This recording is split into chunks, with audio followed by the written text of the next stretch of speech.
मेरा नाम अभिषेक गुप्ता है और आप देख रहे हैं only for government jobs. Guys आज हम स्टार्ट करते हैं करंट अफेयर लेक्चर सीरीज का फोर्थ लेक्चर। ठीक है। तो पहला आज का ऐसे के लिए हम डेली बेसिस पे एक क्वाइट डिस्कस करेंगे, जिससे आपका ऐसे के लिए आप एक अंदर मतलब एक माइंडसेट डेवलप कर पाओ किस तरह से ऐसे आते हैं और हमें क्या क्या व्यू अपने मतलब अपने आप से सोचने हैं, किन किन डायमेंशन में सोचना है। जितना अच्छा सोच पाओगे उतना अच्छा लिख पाओगे, है ना। चलो, आज का जो इंटरेस्टिंग फैक्ट है, पहले तो ये कि democracy is not the law of majority but the protection of the minority. तो माइनॉरिटी का प्रोटेक्शन मैन है ना। कोई भी डेमोक्रेसी अच्छी डेमोक्रेसी कब होती है, जब वो माइनॉरिटी के राइट्स को इंश्योर करती है। हमारे फंडामेंटल राइट्स में भी किया गया है ना, डीपीएसपी में किया गया है ना। क्यों किया गया है?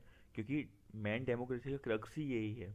मेजोरिटी को अपने आप को रिप्रेजेंट कर लेगी, अगर कोई भी कंट्री में मेजोरिटी है तो वो अपने आप को रिप्रेजेंट कर लेगी कैसे भी। पर माइनॉरिटी के जो राइट्स अगर इंश्योर होते हैं तो वो प्रॉपर डेमोक्रेसी है। ये आप कहाँ पर यूज कर सकते हो? तो हिजाब कंट्रोवर्सी चल रही है, लैंग्वेज इशू होता है, या माइनॉरिटी का कोई इशू होता है, तो उससे रिलेटेड आप इसे कहीं भी यूज कर सकते हो। किसने कहा था? अल्बर्ट कैमस ने। ठीक है। और सेकंड, और नोट है कि पेन और पेपर रेडी रखना, क्योंकि हम लोग नोट मेकिंग करते हैं क्लास के समय। ये फोर्थ लेक्चर है, आपने 3 लेक्चर नहीं देखे तो वो भी देखें।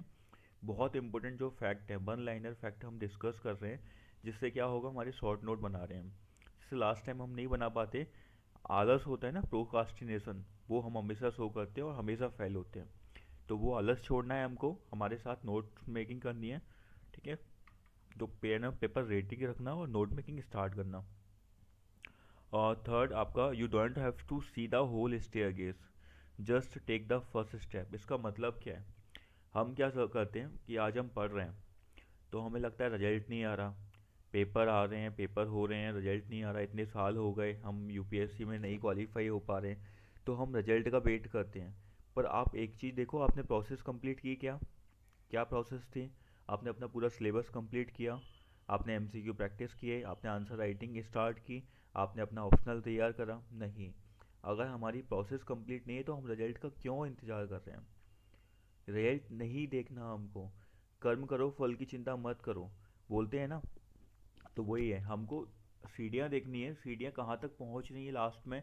वो डेस्टिनेशन तो हमको पता है, पर ये नहीं देखना कितना और रह गया है। आप अपनी जस्ट प्रोसेस को फॉलो करो, आपको पता भी नहीं चलेगा एक दिन आपका कब यूपीएससी क्लियर हो जाएगा। स्टार्ट करते हैं आज के करंट अफेयर्स से। तो पहला आपका जो इम्पोर्टेंट करंट अफेयर है वो है डूइंग बिजनेस और डूइंग बिजनेस इन इंडिया। तो ये यूके की गवर्नमेंट है ना, यूनाइटेड और किंगडम की गवर्नमेंट इसे निकालती है, इस रिपोर्ट को। क्यों निकालती है? अगर कोई भी कंट्री या उनकी कंट्री से रिलेटेड उनके इन्वेस्टर्स हैं, इन्वेस्ट करना चाहते हैं, तो उन्हें बताते हैं कैसा इन्वायरमेंट है ना, तो वो बताते हैं। ठीक है। सेकंड है आपका एस्केलेटर, सॉरी एक सेकंड।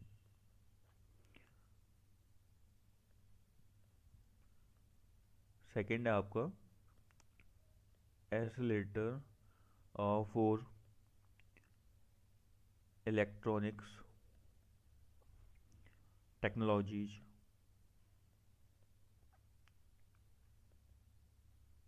एस है ना। तो ये किससे रिलेटेड है? तो हमें जनरली याद रखना है, टू बूस्ट स्टार्टअप्स, है ना। इस समय स्टार्टअप का बहुत न्यूज में है, इसको याद रखना, क्योंकि बहुत सारे स्टार्टअप्स इंडिया के जो बहुत अच्छा कर रहे हैं।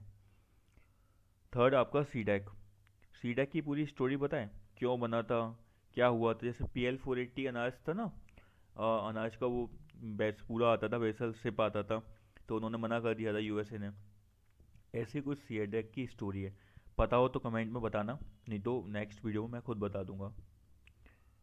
ये ऑटोनॉमस था मैटी के अंदर, इलेक्ट्रॉनिक्स मिनिस्ट्री के अंदर। ओके, कब बना था? 1987 में। और पहला सुपर कंप्यूटर कौन सा बनाया था ये भी याद रखना, और किस सुपर कंप्यूटर के लिए मना किया गया था इंडिया को, तब इंडिया ने ये सीडैक बनाया था। ये पूरी स्टोरी आप बताना अगर पता हो तो। फोर्थ आपका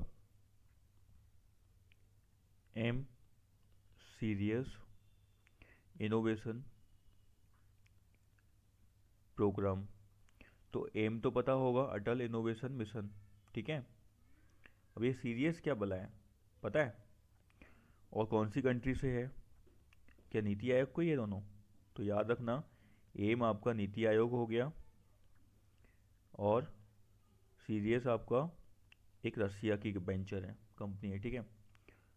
सीरियस आपका रसिया से बिलोंग करता है। तो ये दोनों मिलके क्या कर रहे हैं? ये दोनों मिलके 40 डे का एक वर्चुअल आपका समिट प्रोग्राम कर रहे हैं स्टूडेंट का।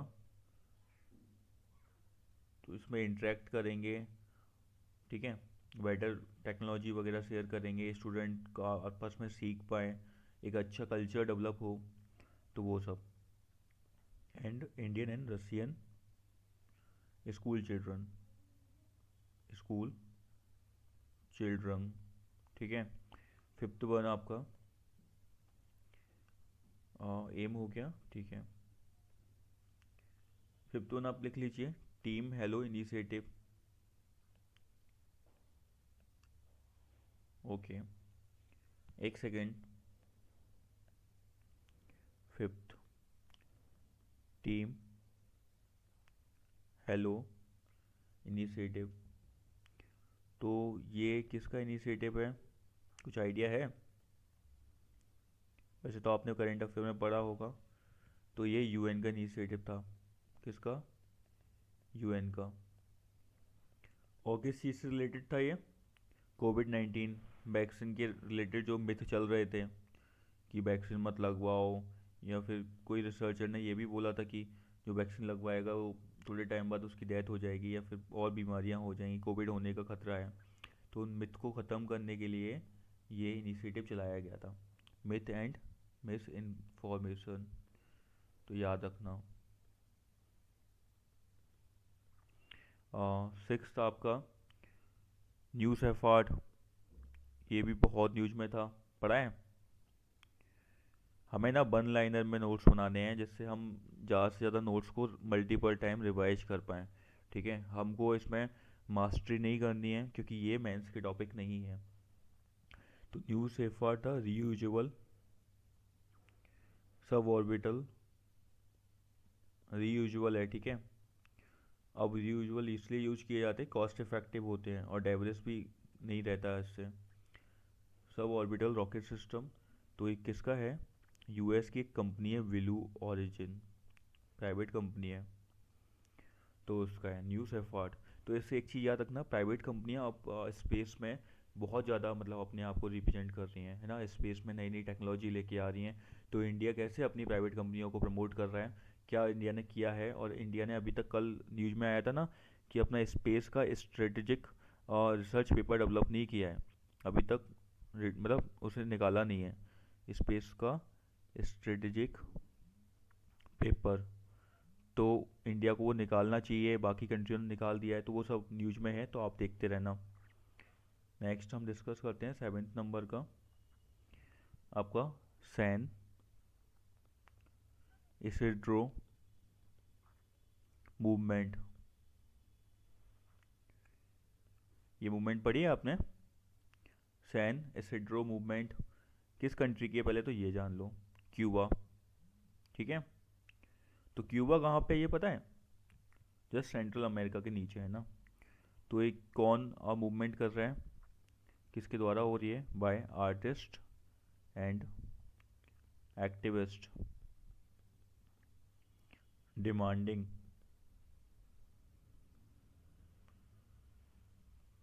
अरे नहीं बताओ डेट, हमें नहीं जाननी। Demanding greater freedom of expression, ठीक है। मतलब फंडामेंटल, कौन सा article? Right, 19।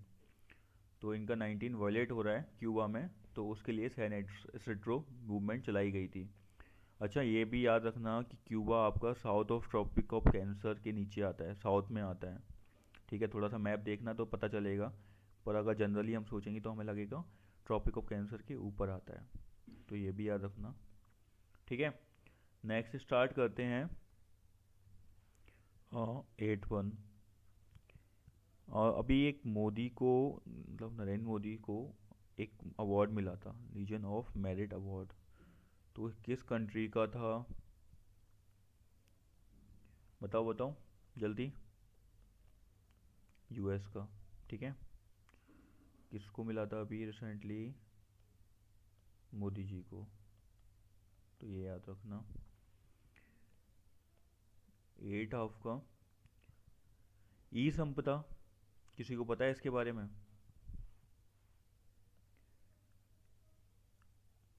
ग्लीड button is not working है ना। हम तो साइड में डिस्कस कर लेते हैं। 9th वन है आपका ई संपदा। ई संपदा। तो ई संपदा किस मिनिस्ट्री का है? अर्बन हाउसिंग मिनिस्ट्री का वो हुआ। ठीक है। अर्बन हाउसिंग मिनिस्ट्री का है। तो ये क्या है? ये सिंगल विंडो है for all services. Single window for all services. अच्छा है ये तो। ट्राई किया है कभी? ट्राई करना। वर्क भी करता है कि नहीं, और क्या सर्विसेज प्रोवाइड कर रहा है। हम ट्राइड करते हैं ना, तो हमें पता चलता है गवर्नेंस में क्या इशू आ रहे हैं क्या नहीं, किस तरीके से लूप हॉल्स है क्या। तो ट्राई किया करो। 10th Tehan IIT. Tehan IIT. ये क्या है? तो ये India's first test bed for autonomous navigation. Autonomous navigation system. ठीक है। वो थोड़ा सा नीचे लिख दिया, तो मैनेज कर लेना। India first test bed for autonomous navigation system. और दोनों के लिए टेरेस्ट्रियल प्लस एरियल। ठीक है। तो याद रखना। और 7th नहीं 11th है, सॉरी। 11th बनते हैं आपका अभी नेशनल बटरफ्लाई का वो चल रहा था, किसको मिले स्टेटस है ना। नेशनल बटरफ्लाई का कंपटीशन चल रहा था। तो कंपटीशन में 3 बटरफ्लाई सबसे आगे थी। कौन कौन सी? यूपीएससी ने लास्ट ईयर कुछ क्वेश्चन पूछा था ना, 3 4 नाम दे दिए थे, पूछा था ये क्या है। तो ऐसे ही ये बोल सकता है कृष्णा पीकॉक। अब पीकॉक लिखा है तो बटरफ्लाई तो याद नहीं रहेगा, इसलिए मैंने कहा आपको बता दूं। Second Indian JJ bill. Third one orange ऑक लीफ। एक बार फोटो भी देख लेना इनका, जिससे अच्छे से याद रह जाएगा जब रिवाइज करो तो। ये तीनों में से कंपटीशन चल रहा है। 12th वाला आपका तिहाना 80 हो गया था। इसके बाद आपका ये है, हाँ लिखिए, टेम्पन टैक्स अबॉलिशन। टेम्पन टैक्स अबॉलिशन किस कंट्री का है और किस से रिलेटेड है ये? दो चीज़ें हमें याद रखनी है। पहला, सैनिटरी प्रोडक्ट्स। Sanitary products. और किस कंट्री से रिलेटेड है ये? यूके। नेक्स्ट पे आते हैं। नोट डाउन करते जाना गाइज है ना साथ में, क्योंकि अभी मैंने बताया था ना, प्रोकास्टिनेशन बहुत बुरा है। आपका पूरा अटेम्प्ट ख़त्म कर देगा, पता भी नहीं चलेगा। नेक्स्ट आपका एजी सिल्क। तो ये पढ़ा हुआ है क्या आपने? एजी सिल्क आपकी एक पर्टिकुलर ऐसी सिल्क है जो थोड़ी सी स्पेशल है। तो इसके बारे में अगर पता हो तो बताओ, नहीं तो मैं बताता हूँ, एक सेकेंड। यहाँ डिस्कस कर रहा हूँ मैं साइड में। एरी सिल्क, क्या खास बात है इसमें? तो ये एक तो पहले मिलती कहाँ है याद रखो, नॉर्थ ईस्टर्न इंडिया, प्लस उससे रिलेटेड वहाँ पर जुड़ी हुई कंट्रियाँ हैं चाइना और जापान, यहाँ मिलती है। वैसे इसको अहिंसा सिल्क भी बोलते हैं। क्या बोलते हैं? अहिंसा सिल्क। गांधी जी को फॉलो करती है ये। तो इसमें क्या होता है, विदाउट किलिंग सिल्क वॉर्म, आपको सिल्क वॉर्म को मारना नहीं पड़ेगा और आपको एरी सिल्क मिल जाएगी, सिल्क वॉर्म। तो ये क्या हो गया, अहिंसा सिल्क हो गई आपकी। इसके अलावा नेक्स्ट है नेशनल इनोवेशन पोर्टल। तो national innovation portal science and tech ministry का है, आप लिख लीजिए। और थोड़ा सा एक इशू आ रहा है तो वो आप लिख लें ना, नेशनल इनोवेशन पोर्टल किस मिनिस्ट्री का है, साइंस एंड टेक का। इसके अलावा एक शाहीन 3 करके पाक की मिसाइल है, सरफेस टू सरफेस, तो वो न्यूक्लियर कैपेबल भी है। तो न्यूज में अगर आ सकता है तो बहुत से बहुत यूपीएससी ये पूछेगा कि शाहीन 3 रिसेंटली इन न्यूज, कौन सी, शाहीन 3, तो ये किस कंट्री की है, तो पाकिस्तान की है, न्यूक्लियर कैपेबल है, न्यूक्लियर कैपेबल। ठीक है। नेक्स्ट आपका एक माओ एरिया है, कहाँ पर, मणिपुर में, माओ एरिया कहाँ पर है, मणिपुर में। हम क्यों डिस्कस कर रहे हैं इसमें, क्योंकि यहाँ पर एक चेरी ब्लॉसम होता है, पिंक कलर के बहुत सारे फूल आते हैं, मतलब पेड़ ऐसे पूरे पिंक पिंक हो जाते हैं, इसको बहुत शानदार लगता है ऐसा। आप देखोगे ना तो ऐसा लगेगा इंडिया में है ही नहीं, हम टेम्परेट रीजन में, तो उसे पिंक सीजन भी बोलते हैं, पिंक सीजन। ठीक है। नेक्स्ट नेशनल इनोवेशन हो गया था, शाहीन हो गया था आपका, global risk report. Global risk report कौन रिलीज करता है, ये WEF, world economic forum, WEF। ठीक है। तो ये कब से स्टार्ट हुआ था, ये याद रखना। ठीक है, रिपोर्ट नहीं, WEF। तो WEF कब बना था, 1971 में। इनक्वालिटी, फ्रेगमेंटेशंस, ये सब रिस्क हैं अभी, क्या क्या, वैसे ये तो मेंस के लिए है, फिर लिख लो, इनक्वालिटीज, फ्रेगमेंटेशंस, जनरल है रिस्क, आपको पता है। आफ्टर कोविड-19 तो बहुत सारे रिस्क इमर्ज होके आए हैं। नेक्स्ट शायद 17th है, नहीं 16th होगा, project long ops.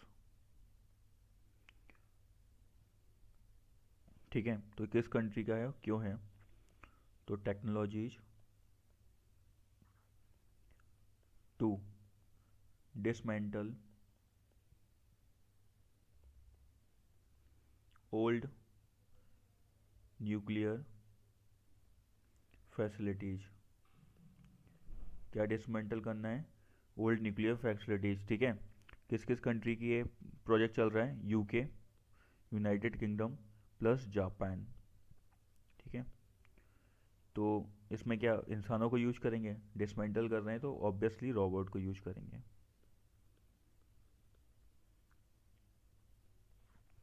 17th global fire power index, global fire power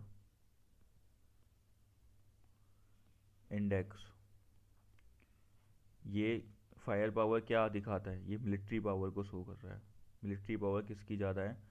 तो देखते ना हम कि पाकिस्तान पे न्यूक्लियर ज़्यादा हैं, ये सब ये बताता है global fire power index. 18th आपका द ग्रेट रीसेट, आफ्टर कोविड-19 ये बहुत टर्म इमर्ज हो गया है, द ग्रेट रीसेट। क्या है ये ग्रेट रीसेट, तो ये वर्ल्ड इकोनॉमिक फोरम वर्ड लेके आया था, वर्ल्ड इकोनॉमिक फोरम। तो क्या रीसेट है कि अपनी जो वर्ल्ड इकोनॉमी है डीप ट्रबल में है। आपने अगर देखा होगा 14th ऑफ फेब को कितना इकॉन आपका स्टॉक्स क्रैक्स हो गए पूरे वर्ल्ड में। तो रीजन क्या है, बहुत सारे रीजन्स थे। एक तो रसिया आपका यूक्रेन का इशू चल रहा है, तो वो इशू इमर्ज होके आ रहा है बहुत बड़े लेवल पे। अमेरिका ने बोल दिया है कि हम अपने सिटीजन्स को वापस बुला रहे हैं वहाँ से, है ना। इंडिया भी बोल रहा है कि हम कांटेक्ट में हैं। दूसरा, इन्फ्लेशन, रसिया अमेरिका में इतना इन्फ्लेशन पहले कभी नहीं हुआ जितना अब हो रहा है, तो वो इशू भी है। इन्फ्लेशन बढ़ रहा है, कोविड-19 हो गया, तो बहुत सारे नए फैक्टर्स इमर्ज होके आ रहे हैं। चाइना की राइवलरी हो रही है जो, है ना, ट्रेड वॉर था पहले, तो बहुत सारे रीजन हैं, वो सब कलेक्ट होके आपका जो ग्लोबल क्राइसिस हो रहे हैं तो वो चल रहे हैं। तो ये क्या है, world economy in deep trouble, the great reset, कौन लेके आए थे, वर्ल्ड इकोनॉमी फोरम। नेक्स्ट आपका 19th है India justice report. India justice report कौन लेके आता है, टाटा ट्रस्ट। 19th आपका India justice report, Tata trust. इसके अलावा फायर पावर आपका हो गया था, ठीक है। आपको नेशनल रोड सेफ्टी काउंसिल भी याद रख लेना, नेशनल रोड सेफ्टी।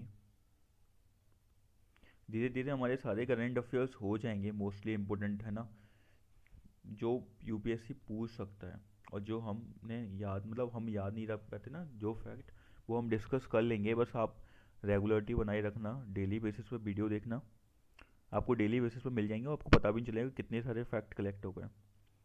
तो अंडर ये किसके अंडर है, तो कौन से एक्ट में, motor vehicle act, motor vehicle act 1988, ठीक है। और ये क्या, इसकी काउंसिल है, तो इसकी जो डिसीजंस होते हैं एडवाइजरी होते हैं, कोई भी सजेशंस देगा एडवाइजरी होगा, ठीक है। मिलते हैं अगली वीडियो में। तो रिवाइज जरूर कीजिएगा गाइज, हर बार मैं यही चीज़ बोलता हूँ कि आप रात में सोते समय एक बार इसको देख लें, है ना। जब भी आप मॉर्निंग में बैठते हैं आधे एक घंटे, तो ये A4 साइज पे आप जो नोट्स बना रहे हो बस उन्हें रिवाइज करना। रिवाइज आप कर लोगे जितने ज़्यादा, तो उतना ज़्यादा आपको अच्छे से कॉन्फिडेंस आएगा, और आपको पेपर टाइम पर आप प्रेशर फील नहीं होगा कि यार क्वेश्चंस गलत हो रहे हैं, वो नहीं होंगे। और याद रखना, अगर हमारे फैक्ट अच्छे से रिवाइज नहीं होते तो क्वेश्चंस गलत होते हैं, हम हमेशा ऑप्शंस गलत लगाते हैं क्योंकि कंफ्यूज होता है। चलो मिलते हैं अगली वीडियो में, जय हिंद।